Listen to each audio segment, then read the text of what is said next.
Okay, how you doing, guys? My name is Kerry Edmead. It is Monday, July 27th, and this is my second blog. Subject or topic that I want to talk about today is Henry Gates. I actually have a guest today. I got frequent requests on guests and people who want to blog with me. But my brother's on the phone, so I actually have a telephone guest, John Edmead, and he's going to be with us during this discussion. Basically, let me give you a quick overview of what happened. Henry Gates, he's a Harvard professor. Um, he fell victim of profiling because somebody called the police on him while he was trying to get into his own home, and obviously somebody felt like he was breaking into that home, so they called the police. The police responded. An outbreak happened where there was a back and forth between a police officer, Crowley, who was part of the Cambridge police, and Henry Gates, the professor, and it escalated to the point where Henry Gates was arrested in his own home or on his property. I thought that, in my opinion, Obama said it right, that the Cambridge police acted stupidly. I think bottom line, I was like, there's no reason for it to have escalated as much as it escalated. It should have been diffused the second that police officer found out that he's a Harvard professor, that he lives here, and it was a mistake. It doesn't matter how upset he got. It doesn't matter that he asked for badge numbers. It doesn't matter what he said. The bottom line is, once he got the information that he got, he should have left the premises. The thing that even upsets me more about this situation is recent poll polls that said about 72% of people feel as though Crowley, the arresting police officer, acted the way he should have acted. That really bothers me because profiling is a huge issue in this country. And obviously, this is a situation where Henry Gates was a victim of profiling.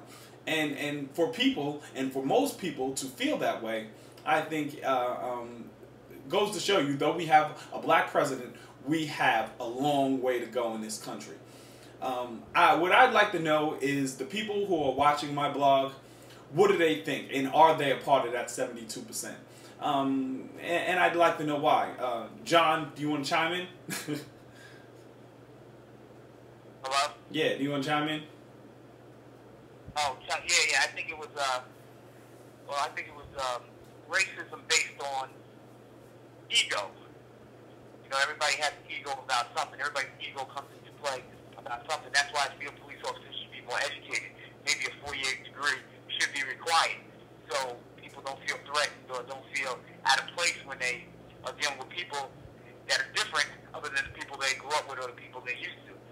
I think when Henry Gates was upset, rightfully so, that that the police were questioning him about does he own the home.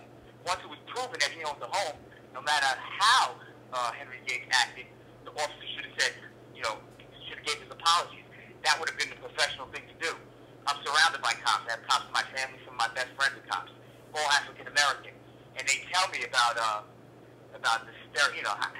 how people on the police force, how they stereotype all groups, and I am positive that Henry Louis Gates was stereotyped. The ego came into play because he was black. If this was a white man, they would have did the same, followed the same procedures. But if the man was upset, the cops would have apologized. Bottom line, because Henry Louis Gates was black. And, I think when Obama said the Cambridge police acted stupidly, I can understand. I mean, I think he acted stupidly, but I can understand as the president, people getting upset. Maybe he used the wrong choice of words, but I don't agree with the president when he came back and said, talked about Officer Crowley's exemplary record. And how that was the wrong thing to say here, because has he really been tested like that? And when he was tested, he let his ego. He failed. When he was tested, when he was put to the test, he failed. Ego's not supposed to get in the way. Your job is to protect and serve and uphold the law. So, did he act stupidly? He didn't act professionally, and he was wrong in that AOL survey. I see the same survey that my brother seen. It said 70% of the people thought he was just doing his job. That's appalling. appalling. He did his job the right way, or he was in the right. That disturbs me also. Yeah, well, yeah, exactly. That like I said, that's an appalling statistics. It is amazing that people still think like that in this country, and when you hear stuff like that and when you see stuff like that, it's a huge disappointment to when you feel like this country has came such a far way, and then you hear that so many people feel that way. It makes you feel that we haven't gone that far. All right, well, I don't want to make this blog too long. Thank you, John, for being part of this blog, and tell me what you think.